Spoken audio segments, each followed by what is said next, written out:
dagaalka bariga dhexe bilowgii dagaal caalami ah mise isbeddelka nidaamka awoodaha adduunka. Bariga dhexe wuxuu muddo dheer ahaa goob ay isku qabtaan quwadaha waaweyn ee dunida. qarnigii 12aad xiisadii ugu weyneyd ee gobolka waxaa horseeday iska hor imaadka u dhaxeeya Israa'iil oo duulaan ku ah Iran iyo Mareykanka oo garab siinaya Israa'iil. dagaalada iyo weerarada dhawaan dhacay waxay dad badan ku abuureen su'aal weyn: ma dunida u jahaysatay dagaalkii saddexaad ee adduunka mise waxa dhacaya waa burbur ku socda nidaamkii hore ee awoodaha caalamka? Sida dagaalku ku bilowday, dagaalka cusub ee u dhaxeeya Israa'iil iyo Iran wuxuu bilowday tabayaaqadii Febraayo 2026 markii Mareykanka iyo Israa'iil ay weerar dhowr jiha ah ku qaadeen Iran, kuwaas oo lagu bartilmaameedsaday xarumo military iyo xarumo nuclear. weeraradii u horreeyay waxay gaareen boqolaal goobood saacadihii u horreeyay, sida ay qoreen wargeysyo waaweyn oo ka soo baxa caalamka. weeraradaasi waxay dileen saraakiil sarsare oo ka tirsan ciidamada qalabka sida ee Iran, waxaana xigtay jawaab degdeg ah oo Iran ay ku qaaday weerar degdeg ah oo ay ku bilowday gantaalaha iyo diyaaradahan ciidina wadin ee loo yaqaano droniska, kuwaas oo ay ku beegsatay Israa'iil iyo saldhigyo Mareykanku ku leeyahay bariga dhexe.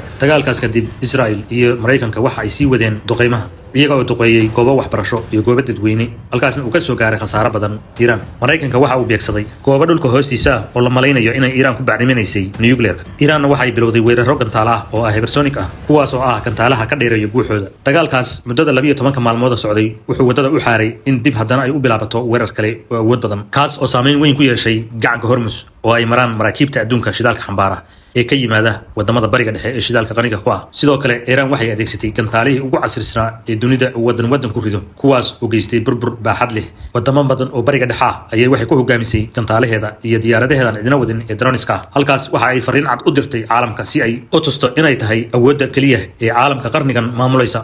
si walba Israa'iil iyo Mareykanka, mid kamida meelaha ugu khatarta badan ee dagaalkan uu saameynta ku yeeshay waa gacanka Hormuz. meeshan waxaa mara ku dhawaad 20% shidaalka adduunka. waa marin badeed oo muhiim u ah ganacsiga adduunka. dagaalka iyo weerarada lagu qaaday Iran oo gardarrada ah waxa ay sababeen inay Iran ku hanjabto in ay xiri doonto marinka Hormuz oo iyadu ay maamuli doonto. haddii ay dhacdo inay xirto marinka Hormuz oo ay maamusho, waxaa dhici doonta in shidaalka adduunka uu kor u kaco oo heer aan la maraysan karin u gaaro, noloshan ay adkaato. tanina waxay muujinaysaa in dagaalka bariga dhexe uu yahay dagaal caalami ah oo aanu ahayn dagaal goboleed. dagaalka casriga ah ee militariga iyo cyberwarka, dagaalkan cusubna wuxuu leeyahay sifooyin cusub ee ka duwan dagaaladii hore ee adduunku soo maray.